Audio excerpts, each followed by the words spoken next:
ಸ್ನೇಹಿತರೆ ನಮಸ್ಕಾರ ಎಲ್ಲರಿಗೂ. ಈ ಒಂದು ವಿಡಿಯೋದಲ್ಲಿ ಆನ್ಲೈನ್ ಮುಖಾಂತರ ಮ್ಯಾರೇಜ್ ಸರ್ಟಿಫಿಕೇಟ್ಗೆ ಅಪ್ಲೈ ಮಾಡೋದು ಯಾವ ರೀತಿ ಅಂತ ತಿಳಿಸ್ಕೊಡ್ತಾ ಇದ್ದೀನಿ. ಕಾವೇರಿ ಆನ್ಲೈನ್ ಸರ್ವಿಸ್ ಅಂದರೆ ಒಂದು ECN ಹಾಕ್ತೀವಲ್ಲ, ಅದೇ ಒಂದು ವೆಬ್ಸೈಟ್ನಲ್ಲಿ ಹೋಗಿ ನೀವು ಈ ಒಂದು ಮ್ಯಾರೇಜ್ ಸರ್ಟಿಫಿಕೇಟ್ಗೆ ಅಪ್ಲೈ ಮಾಡೋಕ್ಕೆ ಅವಕಾಶವನ್ನು ಕೊಟ್ಟಿದ್ದಾರೆ ಇವಾಗ. ಸೊ ಅದನ್ನು ತಿಳಿಸ್ಕೊಡ್ತಾ ಇದ್ದೀನಿ. ವಿಡಿಯೋನ ಪೂರ್ತಿಯಾಗಿ ಸ್ಕಿಪ್ ಮಾಡಿದೆ ನೋಡಿ, ಅರ್ಥ ಆಗುತ್ತೆ ಸ್ನೇಹಿತರೆ. ಬನ್ನಿ ವಿಡಿಯೋನ ಸ್ಟಾರ್ಟ್ ಮಾಡೋಣ. ಮೊದಲಿಗೆ ಗೂಗಲ್ ಸರ್ಚಲ್ಲಿ ಕಾವೇರಿ ಕರ್ನಾಟಕ.gov.in ಅಂತ ಸರ್ಚ್ ಮಾಡಿ. ಅಧಿಕೃತವಂತ ವೆಬ್ಸೈಟು. ಸರ್ಚ್ ಮಾಡಿದ ನಂತರ ನಿಮಗೆ ಈ ರೀತಿಯಾಗಿ ಬರುತ್ತೆ. ಇದರಲ್ಲಿ ನೀವು ಲಾಗಿನ್ ಮಾಡ್ಕೋಬೇಕು. ಇದರಲ್ಲಿ ನಿಮಗೆ ಯೂಸರ್ ಐ ಡಿ ಪಾಸ್ವರ್ಡ್ ಇದ್ದರೆ ಮಾತ್ರ ನಿಮಗೆ ಲಾಗಿನ್ ಆಗುತ್ತೆ. ಯೂಸರ್ ಐ ಡಿ ಪಾಸ್ವರ್ಡ್ ಇಲ್ಲ ನಿಮ್ಮ ಹತ್ರ, ಫಸ್ಟ್ ಟೈಮ್ ಯೂಸರ್ ಆಗಿದ್ದರೆ ನೀವು ರಿಜಿಸ್ಟ್ರೇಷನನ್ನು ಮಾಡ್ಕೋಬೇಕಾಗುತ್ತೆ ಈ ವೆಬ್ಸೈಟ್ನಲ್ಲಿ. ಇಲ್ಲಿ ನೋಡ್ತಾ ಇದ್ದೀರಾ ರಿಜಿಸ್ಟರ್ ಅಂತ, ಇದನ್ನು ಕ್ಲಿಕ್ ಮಾಡಿಕೊಂಡು ರಿಜಿಸ್ಟ್ರೇಷನನ್ನು ಮಾಡ್ಕೊಳ್ಳಿ. ಮಾಡ್ಕೊಂಡ ನಂತರ ನಿಮಗೆ ಯೂಸರ್ ಐ ಡಿ ಪಾಸ್ವರ್ಡ್ ಸಿಗುತ್ತೆ. ಆ ನಂತರ ನೀವು ಲಾಗಿನ್ನ ಮಾಡ್ಕೋಬೋದು. ಸೊ ಆಲ್ರೆಡಿ ನಾನು ರಿಜಿಸ್ಟ್ರೇಷನ್ ಮಾಡ್ಕೊಂಡಿದ್ದೀನಿ. ಸೊ ಲಾಗಿನನ್ನು ತೊಗೊತಾ ಇದ್ದೀನಿ ಡೈರೆಕ್ಟಾಗಿ. ಸೊ ನೀವು ಕೂಡ ರಿಜಿಸ್ಟ್ರೇಷನ್ ಮಾಡಿಕೊಂಡು ಲಾಗಿನನ್ನು ಮಾಡ್ಕೊಳ್ಳಿ. ಲಾಗಿನ್ ಮಾಡ್ಕೊಂಡ ನಂತರ ಇಲ್ಲಿ ಯೂಸರ್ ನೇಮು, ಪಾಸ್ವರ್ಡು ಮತ್ತು ಇಲ್ಲಿ ಕಾಣ್ತಾ ಇರುವಂಥ ಕ್ಯಾಪ್ಚರ್ ಕೋಡು ಹಾಕಿಸಿ ಇಲ್ಲಿ ಲಾಗಿನ್ ಅಂತಿದೆ ನೋಡಿ. ಈ ಒಂದು ಲಾಗಿನ್ ಮೇಲೆ ಕ್ಲಿಕ್ ಮಾಡಿ. ಒಂದು OTP ಬರುತ್ತೆ, ಆ ಒಂದು OTP ಇಲ್ಲಿ ಎಂಟರ್ ಮಾಡಿ ಲಾಗಿನ್ ಅಂತ ಕ್ಲಿಕ್ ಮಾಡ್ಕೊಳ್ಳಿ. ಲಾಗಿನ್ ಆಗುತ್ತೆ ನೋಡಿ, ಈ ರೀತಿಯಾಗಿ ಬರುತ್ತೆ ಲಾಗಿನ್. ಇದರಲ್ಲಿ ನೀವು ಮೊದಲಿಗೆ ಸ್ಟಾರ್ಟ್ ಎ ನ್ಯೂ ಅಪ್ಲಿಕೇಶನ್ ಅಂತ ಇದೆ ನೋಡಿ. ಫಸ್ಟಿಗೆ ನಿಮಗೆ ಮೇಲ್ಗಡೆನೇ ಕಾಣಿಸುತ್ತೆ ಸ್ಟಾರ್ಟ್ ನ್ಯೂ ಅಪ್ಲಿಕೇಶನ್ ಅಂತ ಕ್ಲಿಕ್ ಮಾಡಿ. ಅದಾದ ನಂತರ ಇಲ್ಲಿ ಮ್ಯಾರೇಜ್ ರಿಜಿಸ್ಟ್ರೇಷನ್ ಅಂತಿದೆ ನೋಡಿ, ಇಲ್ಲೇನು ಕಾಣ್ತಾ ಇದೆಯಲ್ಲ ಮ್ಯಾರೇಜ್ ರಿಜಿಸ್ಟ್ರೇಷನ್, ಇದನ್ನು ಕ್ಲಿಕ್ ಮಾಡಿ. ಕ್ಲಿಕ್ ಮಾಡಿದ ನಂತರ ಇಲ್ಲಿ 3 ಥರ ಬರುತ್ತೆ. Hindu marriage, special marriage of the other forms ಅಂತ ಬಂದಿದೆ. ಇಲ್ಲಿ ಹಿಂದೂ ಮ್ಯಾರೇಜನ್ನು ನಾನು ಅಪ್ಲೈ ಮಾಡಿ ತೋರಿಸ್ತಾ ಇದ್ದೀನಿ. ಬೇರೆ ಆಗಿದ್ದರೆ ನೀವು ಇದನ್ನು ಸ್ಪೆಷಲ್ ಬೇರೆ ಒಂದು ಹಿಂದೂ ಬಿಟ್ಟು ಬೇರೆ ಒಂದು ಇಸ್ಲಾಂ ಆಗಿರ್ಬೋದು, ಬೌದ್ಧ ಆಗಿರ್ಬೋದು ಮತ್ತು ಬೇರೆ ಬೇರೆ ಧರ್ಮದವರಾಗಿದ್ದರೆ ಇಲ್ಲಿ special marriage of other forms ಅಂತ ತೊಗೋಬೇಕಾಗುತ್ತೆ. ನಾನಿಲ್ಲಿ ಹಿಂದೂ ಮ್ಯಾರೇಜ್ ಅಂತ ಸೆಲೆಕ್ಟ್ ಮಾಡ್ಕೊತಾ ಇದ್ದೀನಿ. ಫಸ್ಟ್ ಒನ್ ಇದೆ ನೋಡಿ ಹಿಂದೂ ಮ್ಯಾರೇಜ್, ಇದನ್ನು ಸೆಲೆಕ್ಟ್ ಮಾಡಿ. ಅದಾನಂತರ ಇಲ್ಲಿ ಡಾಕ್ಯುಮೆಂಟ್ ತೋರಿಸುತ್ತೆ, ಏನೆಲ್ಲ ಡಾಕ್ಯುಮೆಂಟ್ ಬೇಕಂತ ನಿಮಗೆ ಇಲ್ಲಿ ಕೊಟ್ಟಿದ್ದಾರೆ. ಏಜ್ ಪ್ರೂಫ್ಗೆ ಯಾವ ಡಾಕ್ಯುಮೆಂಟ್ ಕೊಡಬೇಕು ಅಂದರೆ ಬರ್ತ್ ಸರ್ಟಿಫಿಕೇಟು, ಅದಿಲ್ಲ ಅಂದರೆ ಸ್ಕೂಲ್ ಸರ್ಟಿಫಿಕೇಟ್, TC ಆಗಿರ್ಬೋದು, ಮಾಸ್ ಕಾರ್ಡ್ ಆಗಿರ್ಬೋದು, ಅಥವಾ ಅದಿಲ್ಲ ಅಂದ್ರೆ ಕೂಡ ಪಾಸ್ಪೋರ್ಟ್ ಕೂಡ ಕೊಟ್ಟು ನಡೆಯುತ್ತೆ, ಡ್ರೈವಿಂಗ್ ಲೈಸೆನ್ಸ್ ಕೂಡ ನಡೆಯುತ್ತೆ, ಬೈಕ್ ಲೈಸೆನ್ಸ್, ಡ್ರೈವಿಂಗು ಮತ್ತು ಕಾರ್ದು ಯಾವುದಾದ್ರು ನಡೆಯುತ್ತೆ, ಮತ್ತು ಪ್ಯಾನ್ ಕಾರ್ಡು. ಇವು ಇಷ್ಟರಲ್ಲಿ ಯಾವುದನ್ನ ಒಂದು ಡಾಕ್ಯುಮೆಂಟ್ ನೀವು ಕೊಟ್ಟರೆ ನಡೆಯುತ್ತೆ. ಇದು ಪ್ರೂಫ್ ಆಫ್ ಏಜ್ಗೆ, ಡೇಟ್ ಆಫ್ ಬರ್ತ್ ಪ್ರೂಫಿಗೆ ಇದು ನಡೆಯುತ್ತೆ. ಮತ್ತು ಅಡ್ರೆಸ್ ಪ್ರೂಫ್ಗೆ ಕೂಡ ಇಲ್ಲಿ ಕೊಟ್ಟಿದ್ದಾರೆ. ರೇಷನ್ ಕಾರ್ಡು ಕೂಡ ನಡೆಯುತ್ತೆ, ಪಾಸ್ಪೋರ್ಟ್ ನಡೆಯುತ್ತೆ, ವೋಟರ್ ID ನಡೆಯುತ್ತೆ ಮತ್ತು ಆಧಾರ್ ಕಾರ್ಡ್ ನಡೆಯುತ್ತೆ. ಇವು 4ರಲ್ಲಿ ಒಂದನ್ನು ಕೊಟ್ಟರೆ ನೀವು ಈ ಒಂದು ಅಡ್ರೆಸ್ ಪ್ರೂಫಿಗೆ ಓಕೆ ಆಗುತ್ತೆ. ಸೊ ಇವು ಒಂದನ್ನು ಕೊಟ್ಟರೆ ನೀವು ಮಾಡ್ಕೋಬೋದು. ಸೊ ಇಲ್ಲಿ ಕಂಟಿನ್ಯೂ ಅಂತಿದೆ ನೋಡಿ, ಈ ಒಂದು ಕಂಟಿನ್ಯೂ ಮೇಲೆ ಕ್ಲಿಕ್ ಮಾಡಿ. ಕಂಟಿನ್ಯೂ ಅಂತ ಕ್ಲಿಕ್ ಕೊಟ್ಟ ನಂತರ ಮತ್ತೆ ಇಲ್ಲಿ ನಿಮಗೆ 2 ಆಪ್ಷನ್ ಬರುತ್ತೆ. Hindu marriage online, Hindu marriage offline ಅಂತಿದೆ. ಸೊ ಆಫ್ಲೈನ್ ಅಂದರೆ ನೀವು ಸಬ್ ರಿಜಿಸ್ಟ್ರ್ ಆಫೀಸ್ಗೆ ಹೋಗಿ ಮಾಡ್ಕೊಂಬರ್ಬೇಕಾಗುತ್ತೆ. ಅಂದರೆ ಆನ್ಲೈನ್ ಅಪ್ಲೈ ಮಾಡಿ, ಪೇಮೆಂಟ್ ಮಾಡಿ, ಅಪಾಯಿಂಟ್ಮೆಂಟ್ ಡೇಟ್ ಅಂತ ತಗೊಂಡು ಸಬ್ ರಿಜಿಸ್ಟ್ರಿ ಆಫೀಸ್ಗೆ ಹೋಗಿ ಸೈನ್ ಮಾಡಿ ಸರ್ಟಿಫಿಕೇಟ್ ತೊಗೋದಕ್ಕೆ ಆಫ್ಲೈನ್ ಅನ್ವಯ ಆಗುತ್ತೆ. ಸೊ ನೀವು ಆನ್ಲೈನಲ್ಲೇ ಅಪ್ಲೈ ಮಾಡಿ, ಆನ್ಲೈನಲ್ಲೇ ನಿಮಗೆ ಅಪ್ರೂವಲ್ ತೊಗೊಂಡು ಸರ್ಟಿಫಿಕೇಟನ್ನು ತೊಗೋದಕ್ಕೆ ಇಲ್ಲಿ ಆನ್ಲೈನ್ ಅಂತಿದೆ ನೋಡಿ, ಹಿಂದೂ ಮ್ಯಾರೇಜ್ ಆನ್ಲೈನ್ ಅಂತ, ಇದನ್ನು ಕ್ಲಿಕ್ ಮಾಡಿ. ಫಸ್ಟ್ ಒನ್ ಇದರಲ್ಲಿ 8 ಸ್ಟೆಪ್ಪನ್ನು ಕೊಟ್ಟಿದ್ದಾರೆ. ಸರಿ, ಈ 8 ಸ್ಟೆಪ್ಪನ್ನು ನಾವು ಕಂಪ್ಲೀಟ್ ಮಾಡಬೇಕು. ಇವಾಗ ನೋಡ್ತಾ ಇದ್ರಿ ಇಲ್ಲಿ 8 ಸ್ಟೆಪ್ ಇದ್ದಾವೆ. ಡಿಕ್ಲರೇಷನು, marriage details, bride details, bride groom details, witness details, review summary, upload document, payment, ಲಾಸ್ಟಲ್ಲಿ ಪೇಮೆಂಟ್ ಇದೆ. 8 ಸ್ಟೆಪ್ಪನ್ನು ಕಂಪ್ಲೀಟ್ ಮಾಡಿ ನಿಮಗೆ ತೋರಿಸ್ತಾ ಇದ್ದೀನಿ. ಸೊ ಮೊದಲು ಇಲ್ಲಿಗೆ ಡಿಕ್ಲರೇಷನ್ನ 2 ಟಿಕ್ ಮಾಡ್ಕೊಳ್ಳಿ. ಡಿಕ್ಲರೇಷನ್ನ ಟಿಕ್ ಮಾಡಿಕೊಂಡು ಕಂಟಿನ್ಯೂ ಅಂತ ಕ್ಲಿಕ್ ಮಾಡಿ. ಕಂಟಿನ್ಯೂ ಅಂತ ಕ್ಲಿಕ್ ಮಾಡಿದ ನಂತರ ನಿಮಗೆ ಇಲ್ಲಿ ಜಾಯಿಂಟ್ ಫೋಟೋ ಅಪ್ಲೋಡ್ ಕೇಳುತ್ತೆ. Joint photo of bride and bride groom ಅಂತ ಕೇಳುತ್ತೆ. ವಧುವರರ ಒಂದು ಫೋಟೋವನ್ನು ಇಲ್ಲಿ ಅಪ್ಲೋಡ್ ಮಾಡಬೇಕಾಗುತ್ತೆ. ಹುಡುಗ ಹುಡುಗಿದು ಫೋಟೋವನ್ನು ಅಪ್ಲೋಡ್ ಮಾಡಬೇಕು. ಇಲ್ಲಿ ಸೈಜನ್ನು ಕೊಟ್ಟಿದ್ದಾರೆ. PNG ಫಾರ್ಮೆಟಲ್ಲಿ ಇರಬೇಕು. B2 size, width 707 mm, height 500 mm ಇರಬೇಕು. ಅಥವಾ ಇದಾಗಿಲ್ಲ ಅಂದರೆ ನಿಮಗೆ ಪಿಕ್ಸೆಲಲ್ಲಿ ಕೂಡ ಮಾಡ್ಕೋಬೋದು. 2673 ಪಿಕ್ಸೆಲ್ ಅಥವಾ ಹೈಟು 1890 ಪಿಕ್ಸೆಲಲ್ಲಿ ಇರಬೇಕಂತ ಕೊಟ್ಟಿದ್ದಾರೆ. ಇದು ಫೋಟೋಶಾಪಲ್ಲಿ ಕೂಡ ಬರುತ್ತೆ, ಅಥವಾ ಒಂದು ಆ್ಯಪ್ ಬರುತ್ತೆ ಪಿಕ್ಸೆಲ್ ಆ್ಯಪ್ ಅಂತ, ಆ ಒಂದು ಆ್ಯಪಲ್ಲಿ ಕೂಡ ನೀವು ಹೋಗಿ ಇದನ್ನು ಸೈಜನ್ನು ಮಾಡಿಕೊಂಡು ಫೋಟೋನ ಕ್ರಿಯೇಟ್ ಮಾಡ್ಕೋಬೇಕಾಗುತ್ತೆ. ಸೊ ಫೋಟೋಶಾಪ್ ಇದ್ದವರು ಸಿಸ್ಟಮಲ್ಲಿ, ಲ್ಯಾಪ್ಟಾಪಲ್ಲಿ ಮಾಡ್ಕೊಳ್ಳಿ. ಇಲ್ಲ ಆ್ಯಪಲ್ಲಿ ಮಾಡ್ತೀನಿ ಅಂದರೆ ಪಿಕ್ಸೆಲ್ ಆ್ಯಪಲ್ಲಿ ಹೋಗಿ ನೀವು ಈ ಒಂದು ಸೈಜನ್ನು B2 ಸೈಜ್ನಲ್ಲಿ ಈ ಒಂದು ಫೋಟೋನ ಕ್ರಾಪ್ ಮಾಡ್ಕೋಬೇಕಾಗುತ್ತೆ. ಮಾಡ್ಕೊಂಡು ಸೇವ್ ಮಾಡ್ಕೊಳ್ಳಿ. ಇಲ್ಲಿ ಅಪ್ಲೋಡ್ ಅಂತ ಇದೆ ನೋಡಿ, ಅಪ್ಲೋಡ್ ಮೇಲೆ ಕ್ಲಿಕ್ ಮಾಡಿದ್ರೆ ನಿಮಗೆ ಫೋಟೋ ಅಪ್ಲೋಡ್ ಆಗೋಕ್ಕೆ ಕೇಳುತ್ತೆ. ಅಪ್ಲೋಡನ್ನು ಮಾಡ್ಕೊಳ್ಳಿ. ಅದಾದ ನಂತರ ಇಲ್ಲಿ ಮ್ಯಾರೇಜ್ ಡೀಟೇಲ್ಸ್ ಕೇಳುತ್ತೆ, ಅಂದರೆ ಡೇಟ್ ಆಫ್ ಮ್ಯಾರೇಜು. ಇಲ್ಲಿ ಮ್ಯಾರೇಜ್ ಡೇಟ್ ಯಾವುದಿದೆಯೋ ಅದನ್ನು ಸರಿಯಾಗಿ ಆಯ್ಕೆ ಮಾಡ್ಕೊಳ್ಳಿ. ನಿಮ್ಮ ಒಂದು ಮ್ಯಾರೇಜ್ ಆದಂಥ ದಿನಾಂಕವನ್ನು ಸೆಲೆಕ್ಟ್ ಮಾಡಬೇಕು. ಅದಾದ ನಂತರ ಪ್ಲೇಸ್ ಆಫ್ ಮ್ಯಾರೇಜು, ಎಲ್ಲಿ ನಿಮ್ಮ ಒಂದು ಮದುವೆ ಆಗಿದೆ, ನಿಮ್ಮ ಒಂದು ಲಗ್ನ ಪತ್ರಿಕೆಯಲ್ಲಿ ಏನು ಅಡ್ರೆಸ್ ಕೊಟ್ಟಿರ್ತಾರೆ ಅದೇ ಒಂದು ಅಡ್ರೆಸ್ಸನ್ನು ಇಲ್ಲಿ ಎಂಟ್ರ್ ಮಾಡಬೇಕು. ಸೊ ಹೌಸು, ಬಿಲ್ಡಿಂಗ್ ನಮ್ಮ ನೇಮ್ ಅಂತಿದೆ. ಸೊ ಅವೆಲ್ಲ ಇರೋದಿಲ್ಲ, ನಂಬರು, ಬಿಲ್ಡಿಂಗ್ ನೇಮು. ಸೊ ಒಂದು ಕಲ್ಯಾಣ ಮಂಟಪ ಆಗಿರ್ಬೋದು, ಚೌಟ್ರಿ ಆಗಿರ್ಬೋದು, ಯಾವುದಿದೆಯೋ ಅಡ್ರೆಸ್ಸು ಅದೇನು ಇಲ್ಲಿ ಸ್ಟ್ರೀಟ್ ಅಡ್ರೆಸ್ ಎಲ್ಲ ಹಾಕ್ಕೊಳ್ಳಿ. ಹಾಕೊಂಡಂಥ ಸ್ಟೇಟನ್ನು ಸೆಲೆಕ್ಟ್ ಮಾಡಿ, ಅದನ್ನು ಡಿಸ್ಟಿಕನ್ನು ಸೆಲೆಕ್ಟ್ ಮಾಡಿ, ಅದನ್ನು ತಾಲೂಕನ್ನು ಸೆಲೆಕ್ಟ್ ಮಾಡ್ಕೊಳ್ಳಿ. ಭಾಳಷ್ಟು ಜನ ಇಲ್ಲೇ ಮಿಸ್ಟೇಕ್ ಮಾಡ್ತಾರೆ. ತಾಲೂಕು, ಡಿಸ್ಟಿಕ್ಕು ಏನು ಸೆಲೆಕ್ಟ್ ಮಾಡ್ತಿರಲ್ಲ ಅದು ನಿಮ್ಮ ಒಂದು ಸ್ವಂತ ಜಿಲ್ಲೆ, ಸ್ವಂತ ತಾಲೂಕು ಸೆಲೆಕ್ಟ್ ಮಾಡೋದಲ್ಲ. ಮ್ಯಾರೇಜ್ ನಡೆದಿರುವಂಥ ಜಿಲ್ಲೆ, ಮ್ಯಾರೇಜ್ ನಡೆದಿರುವಂಥ ತಾಲೂಕನ್ನು ಮಾತ್ರ ಇಲ್ಲಿ ಸೆಲೆಕ್ಟ್ ಮಾಡ್ಕೋಬೇಕಾಗುತ್ತೆ. ಯಾಕಂದರೆ ಮ್ಯಾರೇಜ್ ಡೀಟೇಲ್ಸ್ ಇಲ್ಲಿ ಫಿಲ್ ಮಾಡ್ತಾ ಇದ್ದೀವಿ. ಸೊ ಇಲ್ಲಿ ಯಾವೊಂದು ಜಿಲ್ಲೆಯಲ್ಲಿ, ಯಾವೊಂದು ತಾಲೂಕಿನಲ್ಲಿ, ಯಾವೊಂದು ಊರಿನಲ್ಲಿ ಮದುವೆ ಆಗಿದೋ ಆ ಒಂದು ಡೀಟೇಲ್ಸನ್ನು ಇಲ್ಲಿ ಫಿಲ್ ಮಾಡಬೇಕು. ನಿಮ್ಮ ಒಂದು ಸ್ವಂತ ಊರು, ಸ್ವಂತ ತಾಲೂಕನ್ನು ಇಲ್ಲಿ ಎಂಟ್ರ್ ಮಾಡಬಾರ್ದು. ಮ್ಯಾರೇಜ್ ಆಗಿರುವಂಥ ಡೀಟೇಲ್ಸ್ ಇದು. ಸೊ ಹೋಬಳಿ, ಯಾವೊಂದು ಹೋಬಳಿಯಲ್ಲಿ ಬರುತ್ತೆ ನಿಮ್ಮ ಒಂದು ಮ್ಯಾರೇಜ್ ಆದ ಸ್ಥಳ ಅಂತ ಹಾಕೊಳ್ಳಿ. ಅದಂತ ವಿಲೇಜ್ ಕೇಳುತ್ತೆ, ಯಾವೊಂದು ವಿಲೇಜ್ನಲ್ಲಿ ನಿಮ್ಮ ಮದುವೆ ಆಗಿದೆ ಅದನ್ನು ಸೆಲೆಕ್ಟ್ ಮಾಡಿ. ಅದಂತ ಪಿನ್ ಕೋಡ್ ಕೇಳುತ್ತೆ, ಆ ಒಂದು ಪಿನ್ ಕೋಡನ್ನು ಎಂಟ್ರ್ ಮಾಡಿ. ಎಂಟ್ರ್ ಮಾಡಿದ ನಂತರ ಇಲ್ಲಿ ಕಂಟಿನ್ಯೂ ಅಂತಿದೆ ನೋಡಿ, ಈ ಒಂದು ಕಂಟಿನ್ಯೂ ಮೇಲೆ ಕ್ಲಿಕ್ ಮಾಡಿ. ನೋಡಿ, ಡಾಟಾ ಸೇವ್ಡ್ ಸಕ್ಸಸ್ಫುಲ್ ಅಂತ ಬಂದಿದೆ. ಇಲ್ಲಿ 3ನೇ ಸ್ಟೆಪ್ಪಿಗೆ ಬಂದಿದೆ ಸ್ನೇಹಿತರೆ. ಈಗ 1, 2, 3ನೇ ಸ್ಟೆಪ್ಗೆ ಬಂದಿದೆ. ಮ್ಯಾರೇಜ್ ಡೀಟೇಲ್ಸ್ ಅಂತ ಹಾಕಿದ್ದು. ನೆಕ್ಸ್ಟ್ ಇವಾಗ ಬ್ರೈಡ್ ಡೀಟೇಲ್ಸು. ಬ್ರೈಡ್ ಅಂದರೆ ವಧು ಆಗುತ್ತೆ. ವಧು ಅಂದರೆ ಹುಡುಗಿ, ಮದುವೆ ಆದಂಥ ಹುಡುಗಿ ಬ್ರೈಡ್ ಅಂದರೆ ವಧು. ಸೊ ಇಲ್ಲಿ ಕರೆಂಟ್ ಮತ್ತು ಪರ್ಮನೆಂಟ್ ಅಡ್ರೆಸ್ ಎರಡು ಕೇಳ್ತಾ ಇದೆ ಇಲ್ಲಿ. ಸೊ ಕರೆಂಟ್ ಅಡ್ರೆಸ್ ನೀವು ಎಲ್ಲಿರ್ತೀರ ಅದನ್ನು ತಗೊಳ್ಳಿ, ಇಲ್ಲ ಪರ್ಮನೆಂಟ್ ಅಡ್ರೆಸ್ ಎರಡು ಒಂದೇ ಆಗಿದ್ರೆ ಅದನ್ನು ಕೂಡ ಪರ್ಮನೆಂಟ್ ಅಂತ ತೊಗೋಬೋದು ಇಲ್ಲಿ. ಸೊ ನಾನು ಪರ್ಮನೆಂಟ್ ಅಡ್ರೆಸ್ ತೊಗೊತಾ ಇದ್ದೀನಿ. ಕರೆಂಟ್ ಅಡ್ರೆಸ್ಸು ಪರ್ಮನೆಂಟ್ ಅಡ್ರೆಸ್ಸು ಎರಡು ಒಂದೇ, ಸೊ ಹಾಗಾಗಿ ಪರ್ಮನೆಂಟ್ ಅಂತ ತೊಗೊತಾ ಇದ್ದೀನಿ. ಅದಾದ ನಂತರ ಇಲ್ಲಿ KYC ವೆರಿಫಿಕೇಷನ್ ಅಂತಿದೆ ನೋಡಿ, ಇದನ್ನು ಕ್ಲಿಕ್ ಮಾಡಿ. ಕ್ಲಿಕ್ ಮಾಡಿದ ನಂತರ ಆಧಾರ್ಗೆ ಬರುತ್ತೆ. ಮೇರಿ ಪೇಚನ್ ನ್ಯಾಷನಲ್ ಸಿಂಗಲ್ ಸೈನ್ಸ್ ಆನ್ ಅಂತ ಬಂದಿದೆ. ಇಲ್ಲಿ ಡಿಜಿಲಾಕರ್ ಒಂದು ವೆಬ್ಸೈಟ್ಗೆ ಬಂದಿದೆ. ಆಧಾರ್ಗೆ ಇಲ್ಲಿ KYC ಮಾಡಬೇಕು. ಇಲ್ಲಿ ಹುಡುಗಿಯ ಒಂದು ಆಧಾರ್ ಕಾರ್ಡ್ ನಂಬರ್ನ ಹಾಕಿ, ಕ್ಯಾಪ್ಚರ್ ಕೋಡ್ ಹಾಕಿ, ನೆಕ್ಸ್ಟ್ ಅಂತ ಕ್ಲಿಕ್ ಮಾಡಿ KYC ಮಾಡಬೇಕು. ಬ್ರೈಡ್ದು ಹುಡುಗಿಯ ಒಂದು ಆಧಾರ್ ಕಾರ್ಡ್ ಹಾಕಿ KYC ಮಾಡ್ಕೋದಿರುತ್ತೆ. ಬಂದಿರುವಂಥ OTP ಇಲ್ಲಿ ಎಂಟರ್ ಮಾಡಿದ ನಂತರ ಕಂಟಿನ್ಯೂ ಅಂತ ಕ್ಲಿಕ್ ಮಾಡಿ. ಆಧಾರ್ಗೆ ಲಿಂಕ್ ಇರುವಂಥ ಮೊಬೈಲ್ ನಂಬರ್ಗೆ ಬಂದಿರುತ್ತೆ OTP, ಒಂದು OTP ಹಾಕಿ ಕಂಟಿನ್ಯೂ ಅಂತ ಕ್ಲಿಕ್ ಮಾಡಿ. OTP ಹಾಕಿದ ನಂತರ ಮತ್ತೆ you are already registered with DigiLocker ಅಂತ ಬಂದಿದೆ. ಇಲ್ಲಿ ನಂಬರನ್ನು ಇಟ್ಕೋಬೇಕು. 6 ಡಿಜಿಟ್ ಸೆಕ್ಯೂರಿಟಿ ಪಿನ್ನನ್ನು ಕೇಳ್ತಾ ಇದೆ. ಒಂದು ಸೆಕ್ಯೂರಿಟಿ ಪಿನ್ನನ್ನು ಇಟ್ಕೊಂಡು ಕಂಟಿನ್ಯೂ ಅಂತ ಕ್ಲಿಕ್ ಮಾಡಿ. ಕಂಟಿನ್ಯೂ ಅಂತ ಕ್ಲಿಕ್ ಮಾಡಿ ಸ್ವಲ್ಪ ಲೋಡಿಂಗ್ ತೊಗೊಳುತ್ತೆ ನೋಡಿ, ಈ ರೀತಿಯಾಗಿ ಬರುತ್ತೆ. ಇದನ್ನು ಅಲೋ ಅಂತ ಕ್ಲಿಕ್ ಮಾಡಿ.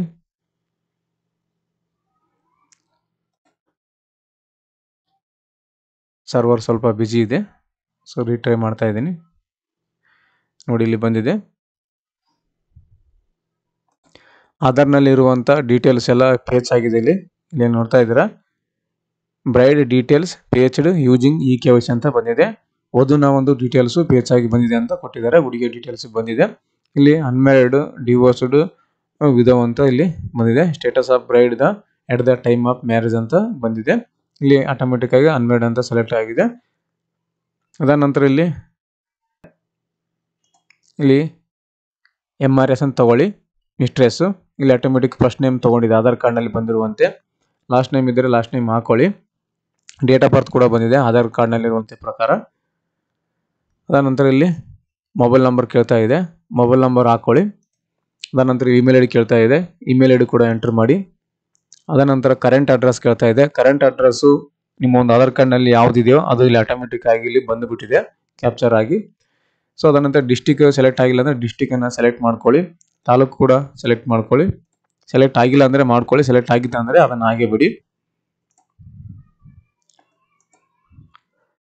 ಸೊ ಅದಾದ ನಂತರ ಮತ್ತೆ ಕೆಳಗಡೆ my permanent address is the same as my current address ಅಂತಿದೆ. ಇದನ್ನು ಟಿಕ್ ಮಾಡ್ಕೊಳ್ಳಿ. ಎರಡು ಒಂದೇ ಆಗಿದ್ದರೆ ಟಿಕ್ ಮಾಡ್ಕೊಳ್ಳಿ, ಇಲ್ಲ ಕರೆಂಟ್ ಅಡ್ರೆಸ್ ಬೇರೆ ಮತ್ತು ಪರ್ಮನೆಂಟ್ ಅಡ್ರೆಸ್ ಬೇರೆ ಬೇರೆ ಆಗಿದ್ದರೆ ಅದನ್ನು ಎರಡು ಕೂಡ ಇಲ್ಲಿ ಫಿಲ್ ಮಾಡಬೇಕಾಗುತ್ತೆ. ಸೊ ಇಲ್ಲಿ ಟಿಕ್ ಮಾಡ್ಕೊತ, ಎರಡು ಒಂದೇ ಆಗಿದೆ ನಂದು, ಸೊ ಹಾಗಾಗಿ ಇದನ್ನು ಟಿಕ್ ಮಾಡ್ಕೊತಾ ಇದ್ದೀನಿ. ಟಿಕ್ ಮಾಡ್ಕೊಂಡ್ರೆ ಆಟೋಮೆಟಿಕ್ ಆಗಿ ಮೇಲಿರುವಂಥ ಅಡ್ರೆಸ್ ಇಲ್ಲಿ ಬಂದುಬಿಡುತ್ತೆ.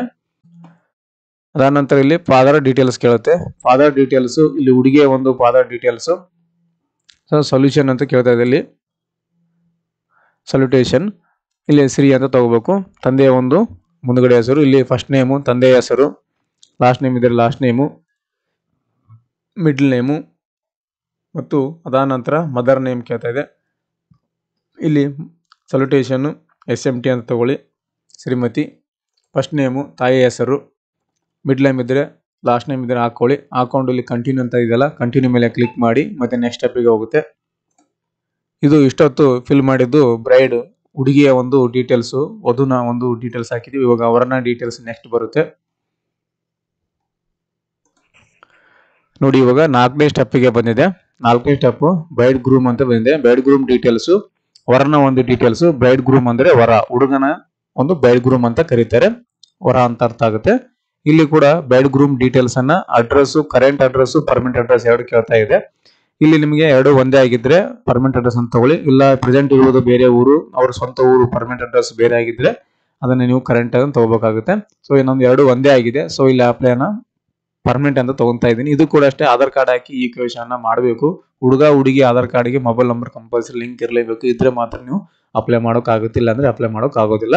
ಸೊ ಇದು ಕೂಡ ಅಷ್ಟೇ, KYC ವೆರಿಫಿಕೇಶನ್ ಅಂತಿದೆ ನೋಡಿ, ಇಲ್ಲಿ ಏನು ಕಾಣ್ತಾ ಇದೆಯಲ್ಲ, KYC ವೆರಿಫಿಕೇಶನ್ ಮೇಲೆ ಕ್ಲಿಕ್ ಮಾಡ್ಕೊಳ್ಳಿ. ಇದು ಕೂಡ ಆಧಾರ್ ಕಾರ್ಡ್ ನಂಬರ್ ಕೇಳುತ್ತೆ. ಆಧಾರ್ ಕಾರ್ಡ್ ನಂಬರು OTP ಹಾಕಿ ನೀವು KYC ಮಾಡ್ಕೋಬೇಕು. ಸೊ ಇದನ್ನ ನಾನು ಮಾಡ್ತಾ ಇದ್ದೀನಿ ನೋಡಿ. ಇಲ್ಲಿ ಬ್ರೈಡ್ ಗ್ರೂಮ್ ಹುಡುಗನ ಒಂದು KYC ಮಾಡಿದ್ದೇನೆ. ಇಲ್ಲಿ ನೋಡಿ, PhD ಯೂಸಿಂಗ್ KYC ಅಂತ ಬಂದಿದೆ. ಈ ರೀತಿಯಾಗಿ ಇಲ್ಲಿ ಆಟೋಮೆಟಿಕ್ ಆಗಿ ನಿಮ್ಮ ಒಂದು ಆಧಾರ್ ಕಾರ್ಡ್ ಇರುವಂತ ಹೆಸರು, ತಂದೆ ಹೆಸರು, ಡೇಟ್ ಆಫ್ ಬರ್ತ್, ನಿಮ್ಮ ಒಂದು ವಯಸ್ಸು, ನಿಮ್ಮ ಒಂದು ಅಡ್ರೆಸ್ ಎಲ್ಲ ಇಲ್ಲಿ ಕ್ಯಾಪ್ಚರ್ ಆಗಿ ಬಂದಿದೆ. Status of the bride groom at the time of marriage, ಇಲ್ಲಿ ವರನ ಒಂದು ಸ್ಥಿತಿಯನ್ನ ಕೇಳ್ತಾ ಇದೆ. ಮ್ಯಾರೇಜ್ ಆಗೋ ಸಂದರ್ಭದಲ್ಲಿ ಅದಕ್ಕೆ ಆ ಒಂದು ಡೇಟ್ಗೆ ಇನ್ನೂ ಮ್ಯಾರೇಜ್ ಆಗಿದ್ದಿಲ್ಲ, ಆ ಒಂದು ಡೇಟ್ ನಂತರ ಮ್ಯಾರೇಜ್ ಆಗುತ್ತೆ. ಸೊ ಆ ಒಂದು ಡೇಟ್ ನಲ್ಲಿ ಅನ್ಮ್ಯಾರಿಡ್ ಅಂತ ಸೆಲೆಕ್ಟ್ ಆಗಿದೆ ಆಟೋಮೆಟಿಕ್ ಆಗಿ. ಸೊ ಹಾಗೆ ಇರಲಿ, ಅದನ್ನ ಏನು ಚೇಂಜ್ ಮಾಡೋದು ಬೇಕಾಗಿಲ್ಲ. ಮತ್ತೆ ಕೆಳಗಡೆ ಸ್ಕ್ರಾಲ್ ಮಾಡಿ, ಕರೆಂಟ್ ಅಡ್ರೆಸ್ ಕೂಡ ಇಲ್ಲಿ ಬಂದಿದೆ ಆಧಾರ್ ಕಾರ್ಡ್ ನಲ್ಲಿ ಇರುವಂತೆ. ಡಿಸ್ಟಿಕ್ ಸೆಲೆಕ್ಟ್ ಆಗಿಲ್ಲ ಅಂದ್ರೆ ಡಿಸ್ಟಿಕ್ ಸೆಲೆಕ್ಟ್ ಮಾಡ್ಕೊಳ್ಳಿ. ತಾಲೂಕು ಕೂಡ ಸೆಲೆಕ್ಟ್ ಆಗಿಲ್ಲ ಅಂದ್ರೆ ತಾಲೂಕು ಕೂಡ ಸೆಲೆಕ್ಟ್ ಮಾಡ್ಕೊಳ್ಳಿ. ಸೆಲೆಕ್ಟ್ ಆಗಿತ್ತಂದ್ರೆ ಅದನ್ನ ಹಾಗೆ ಬಿಡಿ, ನಡೆಯುತ್ತೆ. ಸೊ ಇಲ್ಲಿ ಅದನ್ನು ಕೂಡ ಕೇಳ್ತಾ ಇದೆ.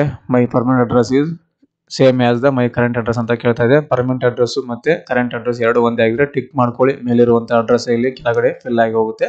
ಬೇರೆ ಬೇರೆ ಆಗಿದ್ರೆ ನೀವು ಬೇರೆ ಬೇರೆ ಟೈಪ್ ಅನ್ನ ಮಾಡ್ಕೊಳ್ಳಿ. ಅದಾನಂತರ ಇಲ್ಲಿ ಕೂಡ same father name, mother name ಕೇಳ್ತಾ ಇದೆ.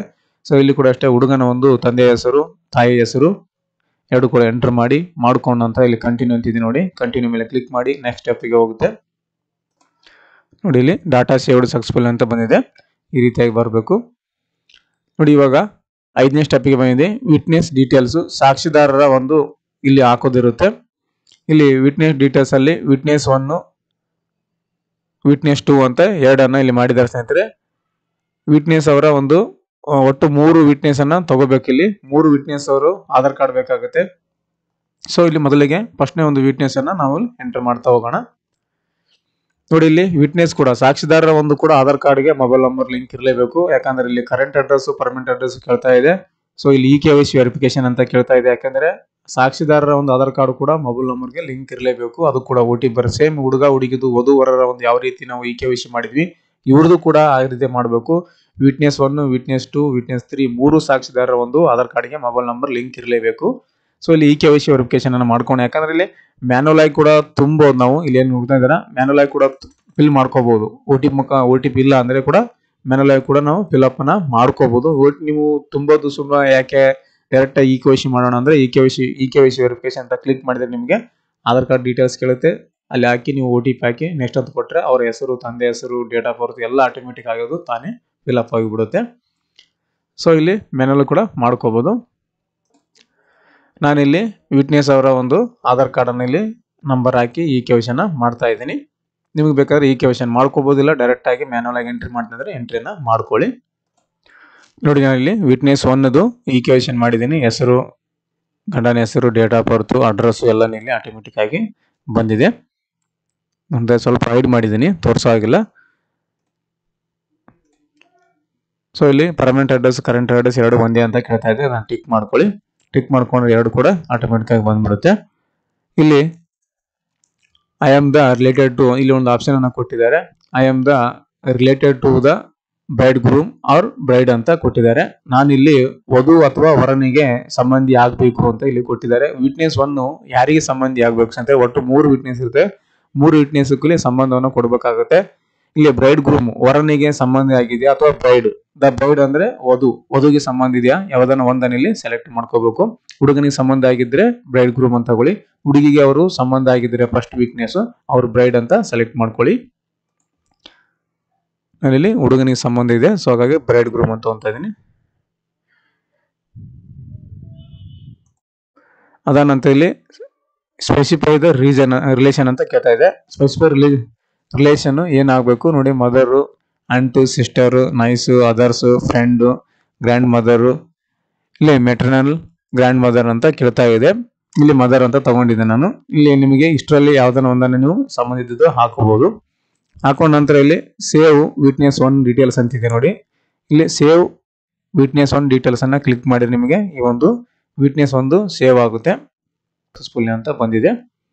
ನೆಕ್ಸ್ಟ್ ಅದಾದ ನಂತರ ಸೇಮ್ ಈ ತರ ವಿಟ್ನೆಸ್ 2 ಇಲ್ಲಿ ಏನು ಕೊಟ್ಟಿದ್ದಾರೆ ನೋಡಿ. ವಿಟ್ನೆಸ್ 2 ಈ ಒಂದು ವಿಟ್ನೆಸ್ 2 ಕೂಡ ಸೇಮ್. ಇಲ್ಲಿ KYC ವೆರಿಫಿಕೇಶನ್ ಅನ್ನ ಮಾಡ್ಕೋದಿದ್ರೆ ಮಾಡ್ಕೋಬಹುದು, ಇಲ್ಲ ಡೈರೆಕ್ಟ್ ಆಗಿ ಮ್ಯಾನುವಲ್ ಆಗಿ ಎಂಟ್ರಿ ಮಾಡ್ತೀನಿ ಅಂದ್ರೆ ಮ್ಯಾನುವಲ್ ಆಗಿ ಕೂಡ ಎಂಟ್ರಿಯನ್ನ ನೀವು ಮಾಡ್ಕೋಬಹುದು ಎಲ್ಲ ಒಂದು ಡೀಟೇಲ್ಸ್ ಅನ್ನ. ಸೊ ನಾ ಇಲ್ಲಿ ವಿಡಿಯೋ ತುಂಬಾ ದೊಡ್ಡದಾಗುತ್ತೆ ಎಲ್ಲ ಹೇಳ್ಕೊಂತ ಹೋದ್ರೆ. ಸೊ ಒಂದು ಹೇಳ್ಕೊಟ್ಟಿದ್ದೀನಿ ವಿಟ್ನೆಸ್ 1 ಯಾವ ರೀತಿ ತುಂಬಬೇಕು ಅಂತ ಹೇಳ್ಕೊಟ್ಟಿದ್ದೀನಿ. KYC ಮಾಡ್ಕೋದು ಕೂಡ ಹೇಳ್ಕೊಟ್ಟಿದ್ದೀನಿ, ಅರ್ಥ ಆಗಿದೆ ಅನ್ಕೊಂತೀನಿ. ಇದು ವಿಟ್ನೆಸ್ 2 ವಿಟ್ನೆಸ್ 3 ಅನ್ನ ನೀವೇ ಇಲ್ಲಿ ಫಿಲ್ಅಪ್ ಅನ್ನ ಮಾಡ್ಕೊಳ್ಳಿ ಅಥವಾ KYC ಮಾಡ್ಕೊಂಡು ಎಲ್ಲಾನು ಫಿಲ್ಅಪ್ ಮಾಡ್ಕೊಳ್ಳಿ, ಸೇವ್ ಮಾಡ್ಕೊಳ್ಳಿ. ಸೇವ್ ಮಾಡ್ಕೊಂಡ ನಂತರ ಲಾಸ್ಟ್ ಅಲ್ಲಿ ಕಂಟಿನ್ಯೂ ಅಂತಿದೆ ನೋಡಿ.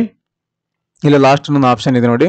All witness should be present during at the time of solemnization marriage ಅಂತ ಕೊಟ್ಟಿದ್ದಾರೆ. ಎಲ್ಲ ಒಂದು ವಿಟ್ನೆಸ್ಗಳು ಹಾಜರಿರ್ಬೇಕಂತ ಕೊಟ್ಟಿದ್ದಾರೆ.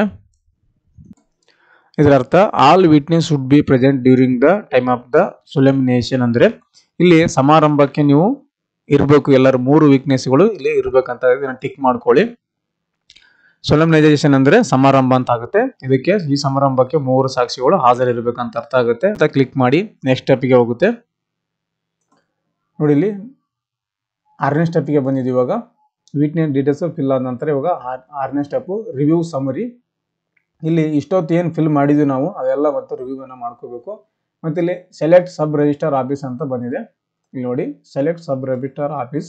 ಇಲ್ಲಿ select SR sub register office ಅನ್ನ ಸೆಲೆಕ್ಟ್ ಅನ್ನ ಮಾಡ್ಕೊಳ್ಳಿ. ಇಲ್ಲಿ ನೀವು ಯಾವ ಒಂದು ತಾಲೂಕಿಗೆ ಅಪ್ಲೈ ಮಾಡಿರ್ತೀರಾ ಅಲ್ಲಿ ನಿಮಗೆ ಆ ತಾಲೂಕು ಹೆಸರು ಸಬ್ ರಿಜಿಸ್ಟರ್ ಆಫೀಸ್ ಹೆಸರನ್ನು ತೋರಿಸುತ್ತೆ. ತಾಲೂಕು ಸೆಲೆಕ್ಟ್ ಅನ್ನ ಮಾಡ್ಕೊಳ್ಳಿ.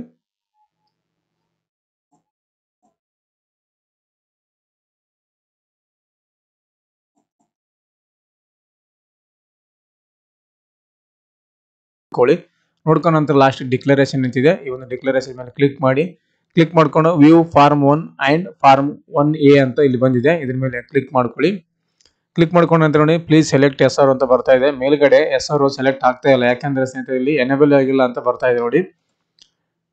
Selected SR is not enabled ಅಂತ ಬರ್ತಾ ಇದೆ. ಸೊ ಎನೇಬಲ್ ಆಗಿಲ್ಲ. ಸೊ ಹಾಗಾಗಿ ಇಲ್ಲಿಗೆ ಸ್ಟಾಪ್ ಮಾಡ್ತಾ ಇದ್ದೀನಿ ವಿಡಿಯೋ ಸ್ನೇಹಿತರೆ. ಯಾಕಂದ್ರೆ ಮುಂದೆ ಹೋಗ್ತಾ ಇದ್ದಾರೆ, ನಾನು ಮುಂದೆ ಕಂಪ್ಲೀಟ್ ಆಗಿ ತೋರಿಸ್ತಾ ಇದೆ. ಸೊ ಮುಂದೆ ಹೋಗ್ತಾ ಇಲ್ಲ. ಎಲ್ಲ ಒಂದು ಜಿಲ್ಲೆಯನ್ನ ಸೆಲೆಕ್ಟ್ ಮಾಡಿ ನೋಡಿದ್ದೀನಿ. ಯಾವ ಒಂದು ಸಬ್ ರಿಜಿಸ್ಟರ್ ಆಫೀಸ್ ನಲ್ಲಿ ಕೂಡ ಈ ಒಂದು ಆನ್ಲೈನ್ ಮ್ಯಾರೇಜ್ ಸರ್ಟಿಫಿಕೇಟ್ಗೆ ಅಪ್ಲಿಕೇಶನ್ ಹಾಕೋಕೆ ಇನ್ನೂ ಅವ್ರು ಎನೇಬಲ್ ಮಾಡಿಲ್ಲ. ಅಂದ್ರೆ ತಮ್ಮ ಲಾಗಿನ್ ಅಲ್ಲಿ ಅವ್ರು ಎಕ್ಸ್ಪೆಕ್ಟ್ ಮಾಡ್ಕೊಂಡಿಲ್ಲ. ಎನೇಬಲ್ ಮಾಡ್ತಾರೋ ಅವಾಗ ಇಲ್ಲಿ ಎಕ್ಸ್ಪೆಕ್ಟ್ ಆಗುತ್ತೆ. SR office sub register office ಇಲ್ಲಿ ಎಕ್ಸ್ಪೆಕ್ಟ್ ಮಾಡ್ಕೊಂಡ ನಂತರ ನೆಕ್ಸ್ಟ್ ಸ್ಟೆಪ್ 7ನೇ ಸ್ಟೆಪ್. ಈ ಒಂದು 7ನೇ ಸ್ಟೆಪ್ ಅಲ್ಲಿ ಅಪ್ಲೋಡ್ ಡಾಕ್ಯುಮೆಂಟ್ಸ್. ಅಪ್ಲೋಡ್ ಅಂದ್ರೆ ಒಂದು ಹುಡುಗಿ ಆಧಾರ್ ಕಾರ್ಡ್ ಆಗಿರ್ಬೋದು, ಮತ್ತು ಶಾಲೆಯ ಒಂದು ದಾಖಲಾತಿ TC ಮಾಸ್ ಕಾರ್ಡು, ಮತ್ತು ಅವರ ಒಂದು ಫೋಟೋ, ಮತ್ತು ವಿಟ್ನೆಸ್ ಆಧಾರ್ ಕಾರ್ಡ್ಗಳು, ಮತ್ತು ಮ್ಯಾರೇಜ್ ಕಾರ್ಡ್, ಇನ್ವಿಟೇಷನ್ ಕಾರ್ಡ್ ಇದೆ ಅದನ್ನು ಕೂಡ ಅಪ್ಲೋಡ್ ಮಾಡಬೇಕು. ಈ ರೀತಿಯಾಗಿ ಎಲ್ಲ ಒಂದು ಡಾಕ್ಯುಮೆಂಟ್ ಅನ್ನ ಅಪ್ಲೋಡ್ 7ನೇ ಸೆಕ್ಷನ್ 7ನೇ ಸ್ಟೆಪ್ ಅಲ್ಲಿ ಇರುತ್ತೆ. ಅದಾದ ನಂತರ ಮೇಕ್ ಪೇಮೆಂಟ್ ಕೇವಲ ಒಂದು 500 ರೂಪಾಯಿ ಇರ್ಬೋದು ಅಂತ ಅನ್ಸುತ್ತೆ. ಆಲ್ಮೋಸ್ಟ್ ಇವಾಗ ಸದ್ಯದಲ್ಲಿ ಮ್ಯಾರೇಜ್ ಸರ್ಟಿಫಿಕೇಟ್ಗೆ ಸಬ್ ರಿಜಿಸ್ಟರ್ ಆಫೀಸ್ ನಲ್ಲಿ ಆನ್ಲೈನ್ ಪೇಮೆಂಟ್ 505 ರೂಪಾಯಿ ಇದೆ. ಸೊ ಇದು ಕೂಡ ಲಾಸ್ಟ್ ಅಲ್ಲಿ ಮೇಕ್ ಪೇಮೆಂಟ್ ಅಲ್ಲಿ 500 ರೂಪಾಯಿ ಇರ್ಬೋದು ಅಥವಾ ಒಂದು 700 ರೂಪಾಯಿ ಇರ್ಬೋದು ಅಂತ ಅನ್ಸುತ್ತೆ. ಯಾಕಂದ್ರೆ ಆನ್ಲೈನ್ ಮಾಡಿದ್ದಾರೆ ಇವಾಗ. ಸೊ ಸ್ವಲ್ಪ ಜಾಸ್ತಿ ಇರ್ಬೋದು ಅಂತ ಅನ್ಸುತ್ತೆ. ಸೊ ಇಲ್ಲಿಗೆ ಈ ಒಂದು ವಿಡಿಯೋ ಮುಗುತ್ತೆ ಸ್ನೇಹಿತರೆ. ಯಾಕಂದ್ರೆ ಇಷ್ಟು ಸ್ಟೆಪ್ ನಿಮಗೆ ತೋರಿಸಿದ್ದೀನಿ. ಸೊ 7 ಮತ್ತು 8ನೇ ಸ್ಟೆಪ್ಗೆ ನಿಂತಿದೆ. ಯಾಕಂದ್ರೆ ಆಲ್ ಕರ್ನಾಟಕದಲ್ಲಿ ಇದು ಎಕ್ಸ್ಪೆಕ್ಟ್ ಆಗ್ತಾ ಇಲ್ಲ. ಸಬ್ ರಿಜಿಸ್ಟರ್ ಆಫೀಸು ಎಕ್ಸ್ಪೆಕ್ಟ್ ಮಾಡ್ಕೊಂತ ಇಲ್ಲ. ಅವ್ರ ಲಾಗಿನ್ ಅಲ್ಲಿ ಪೆಂಡಿಂಗ್ ಇದೆ. ಸೊ ಅವ್ರು ಯಾವಾಗ ಅದನ್ನ ಎನೇಬಲ್ ಮಾಡ್ತಾರೆ ಅವಾಗ ಇಲ್ಲಿ ತಗೊಳುತ್ತೆ. ನೆಕ್ಸ್ಟ್ ಒಂದು ವಿಡಿಯೋ ಕೂಡ ಮಾಡ್ತೇನೆ. ಯಾವಾಗ ಎನೇಬಲ್ ಆಗುತ್ತೆ ಅವಾಗ ಒಂದು ನೆಕ್ಸ್ಟ್ ವಿಡಿಯೋ ಕೂಡ ಮಾಡ್ತೇನೆ, ಕಂಪ್ಲೀಟ್ ಆದ ವಿಡಿಯೋ ಸ್ನೇಹಿತರೆ. ಇದಿಷ್ಟು ಈ ಒಂದು ಕಾವೇರಿ ಆನ್ಲೈನ್ ಸರ್ವಿಸ್ ವೆಬ್ಸೈಟ್ ನಲ್ಲಿ ಯಾವ ರೀತಿ ಒಂದು ಮ್ಯಾರೇಜ್ ಸರ್ಟಿಫಿಕೇಟ್ಗೆ ಅಪ್ಲೈ ಮಾಡೋದಂತ ತಿಳಿಸ್ಕೊಟ್ಟಿದ್ದೀನಿ ಸ್ನೇಹಿತರೆ. ಈ ಒಂದು ಮಾಹಿತಿ ನಿಮಗೆ ಉಪಯುಕ್ತ ಆಗಿದೆ ಅಂತ ಅನ್ಕೊಂತೀನಿ. ಇದರಲ್ಲಿ ಇಷ್ಟೊತ್ತು ಏನು ಅಪ್ಲೈ ಮಾಡಿ ತೋರಿಸಿದ್ದೀನಿ. ಇದರಲ್ಲಿ ಏನಾದರೂ ನಿಮಗೆ ಡೌಟ್ಸ್ಗಳಿದ್ರೆ, ಕ್ವಶನ್ಗಳಿದ್ರೆ, ಎಲ್ಲಿ ನಿಮಗೆ ಅರ್ಥ ಆಗಿಲ್ಲ, ಯಾವೊಂದು ಸ್ಟೆಪ್ನಲ್ಲಿ ನಿಮಗೆ 1ರಿಂದ 6 ಸ್ಟೆಪ್ 7 ಸ್ಟೆಪ್ನಲ್ಲಿ ನಿಮಗೆ ಏನಾದರೂ ಡೌಟ್ಸ್ಗಳು ಗೊತ್ತಾಗಿಲ್ಲ ಅಂದರೆ ಅಪ್ಲೈ ಮಾಡುವಾಗ ಕನ್ಫ್ಯೂಸ್ ಆಗ್ತಾ ಇದ್ರೆ ಕಮೆಂಟ್ ಮಾಡಿ. ಕಮೆಂಟಲ್ಲಿ ನಿಮಗೆ ಉತ್ತರವನ್ನು ಕೊಡ್ತೀನಿ.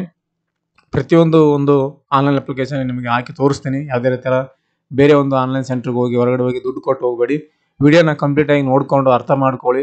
ಗೊತ್ತಾಗಿಲ್ಲ ಅಂದರೆ ನಾನು ನಿಮಗೆ ಹೆಲ್ಪ್ ಮಾಡ್ತೀನಿ. ನಮ್ಮ ಒಂದು ವಿಡಿಯೋ ನೋಡಿಕೊಂಡು ಉಚಿತವಾಗಿ ನಿಮ್ಮ ಒಂದು ಮೊಬೈಲ್ನಲ್ಲಿ, ಲ್ಯಾಪ್ಟಾಪ್ನಲ್ಲಿ, ಸಿಸ್ಟಮಲ್ಲಿ ಉಚಿತವಾಗಿ ಅಪ್ಲಿಕೇಶನ್ ಹಾಕೊಳ್ಳಿ. ನಾನು ಇರೋದೇ ನಿಮಗೆ ಕಲಿಸ್ಕೊಡೋದಕ್ಕೋಸ್ಕರ ಅಂತ ಹೇಳ್ತಾ ಸ್ನೇಹಿತರೆ, ವಿಡಿಯೋ ಇಷ್ಟ ಆದರೆ ಲೈಕ್ ಮಾಡಿ, ಏನಾದರೂ ಕ್ವಶನ್ ಕೇಳಿದರೆ ಕಮೆಂಟ್ ಮಾಡಿ ಅಂತ ಹೇಳ್ತಾ, ಹಾಗೆ ಯಾರೆಲ್ಲ ಹೊಸದಾಗಿ ನಮ್ಮ ಚಾನಲ್ನ ನೋಡ್ತಾ ಇದ್ದೀರಾ ದಯವಿಟ್ಟು ಸಬ್ಸ್ಕ್ರೈಬ್ ಮಾಡಿಕೊಂಡು ಬೆಲ್ ಐಕನನ್ನು ಪ್ರೆಸ್ ಮಾಡ್ಕೊಳ್ಳಿ ಅಂತ ಹೇಳ್ತಾ, ಥ್ಯಾಂಕ್ಸ್ ಫಾರ್ ದ ವಾಚಿಂಗ್.